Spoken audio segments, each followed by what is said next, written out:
गरीब साध साध सब नेक हैं, आप अपनी ठोरे। जो सतलोक ले जाएंगे वो साधु कोई और।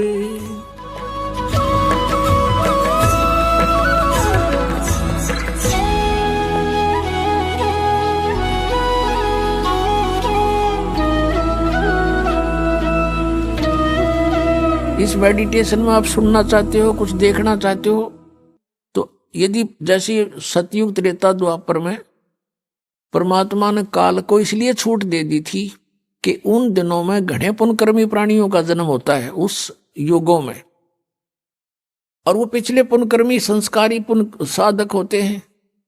प्रत्येक, चाहे कोई गरीब है चाहे अमीर है, चाहे कोई किसी वर्ण में जन्मा होता है, वो सभी भक्ति किया करते हैं उन युगों में, और उनका ध्यान लगता है, मेडिटेशन लग जाता है 1 सेकंड में। और व्हाट इज मेडिटेशन? मेडिटेशन है क्या उनका? जैसे हमारे शरीर में कमल बने हुए हैं, हमारी रीढ़ की हड्डी जो बैकबोन है, इसके अंदर की साइड में कमल बने हुए हैं, यानी कमल चक्र बने हुए हैं। जैसे एक टेलीविजन के अंदर चैनल होते हैं, और जो भी चैनल ऑन कर दिया जाता है तो उस चैनल में जो कार्यक्रम दिखाई देता वो कहीं और स्थान पर विद्यमान है, और वहां से रिले होकर के वो सिर्फ दिखा रहा है कि ये चैनल में वहां ये कार्य हो रहा है। तो ऐसे ही हमारे शरीर के अंदर चैनल है, मूल कमल, फिर उससे 2 अंगुल ऊपर स्वाद चक्र, फिर नाभि चक्र जिसको नाभि कमल भी कहते हैं, और फिर हृदय चक्र हृदय कमल, और फिर कंठ का चक्र कंठ कमल, और फिर त्रिकुटी का कमल, और फिर सहस्रार कमल। तो इस प्रकार हमारे शरीरों में चैनल बने हुए हैं, कमल है। और जो साधक होते हैं पुण्यकर्मी प्राणी, वही परमात्मा की खोज में कोई प्रयत्न करते हैं। तो पहले युगों में प्रत्येक व्यक्ति की समाधि लग जाती थी, मेडिटेशन हो जाता था। जो ट्राई करना चाहता था, अंदर क्या होता है उसका कोई कमल पिछले पुण्यों से, पिछले संस्कार से खुल जाता है अभ्यास से। तो वो उस चैनल में क्या होता है कि जैसे फिल्म शुरू हो जाती है, फिल्म एक मूवी शुरू हो जाएगी, उस चैनल पर जहां से प्रोग्राम आ रहा है वो सारा दिखाई देना शुरू हो जाता है। कोई नाच रहा है, कोई गा रहा है, कहीं राजा की सवारी आ रही है, जैसे फिल्म चलती है। कहीं झरने बह रहे हैं, कहीं फलदार वृक्ष नजर आ रहे हैं, कहीं फूलों की बहुत लंबे चौड़े बाड़ी है, बगीची है। तो वो सारा कुछ देखता रहता, कहीं गाने हो रहे हैं, कहीं अप्सराएं नाच रही हैं। तो मेडिटेशन करने वाले जो साधक होते थे, तो वो यो मन वैसे ना टेकने दे उनको, 10 मिनट भी ना बैठने दे। ये तो कई घंटे बैठे रहा करते, कई वर्षों तक बैठ जाते थे। अब अंदर यू बाहर की वस्तुओं से इस मन को अधिक अट्रैक्टिव चीजें अंदर दिखाई देनी शुरू कर देती है, इसलिए ये फिर वहां धक्के खाता रहता, देखता रहता उस चैनल पर मूवी को।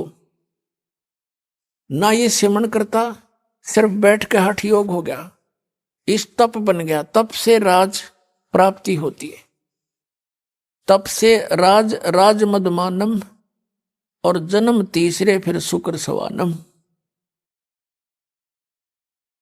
ये 2.5 घंटे बैठकर, 2.5 घंटे सुबह बैठकर ये के ढूंढेंगे भगवान को, ये सिर्फ मूर्ख बनाने वाली बातें हैं। नीम हकीमों का ये तरीका है।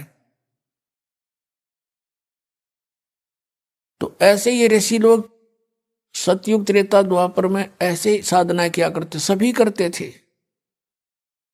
जैसे आपने महाभारत पढ़ा हो तो गीता युद्ध के बाद श्री कृष्ण भी अपना ध्यान करता है, सिमरण करता है, अर्जुन भी बैठ जाता है, ध्यान करते हैं, सिमरण करते हैं। लेकिन सिमरण उस टाइम तो उनका युद्ध का वो था, कल क्या करना है। बेशक वो बैठ जाते थे, लेकिन वो जो समस्या थी उनकी वही उन्हीं पर उनके विचार विमर्श आंतरिक होते थे। भाव ये है कहने का कि उनके पिछले इतिहास से हमें पता लगता है कि प्रत्येक प्राणी भक्ति करने की चेष्टा करता ही रहा है, और उस समय उनकी समाधियां भी लग जाती थी, जिस कारण से वो अपने क्रिया को अंतिम और सही मानते रहे। गीता जी अध्याय नंबर 4 के श्लोक नंबर 25 से लेकर 30 तक स्पष्ट किया है कि अर्जुन कोई देवताओं की पूजा करता है, कोई मेडिटेशन करता है, ध्यान लगाता है, कोई स्वाध्याय करता है, और कोई तीक्ष्ण अहिंसावादी व्रत रखता है, और कोई प्राणायाम करता है, कोई केवल योग आसन ही करता है, और सभी अपनी अपनी साधनाओं को पाप नाशक जानते हैं।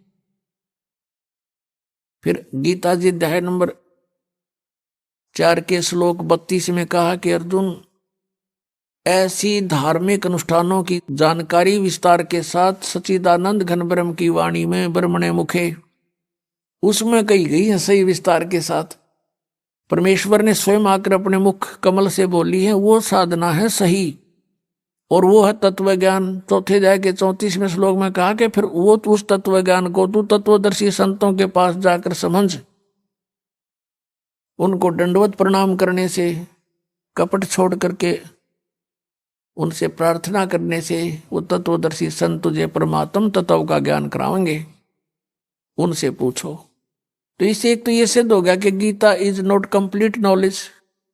श्रीमद् भगवद गीता में कंप्लीट स्पिरिचुअल नॉलेज नहीं है, इनकम्प्लीट है, लेकिन गलत नहीं कह सकते। हाँ, गलत वो है जैसे इस काल ने कुछ युद्ध कराने के लिए अर्जुन से अटकलबाजी की है। अभी आपको बता के 5वें अध्याय में वो कहता है कि ऐसे आसन लगा ले, ऐसे बैठ जा, नाक के आगे ध्यान लगा। ये इसका अपना मत है, स्वयं कहता है ये मेरा मत है, और बाकी वेद ज्ञान है।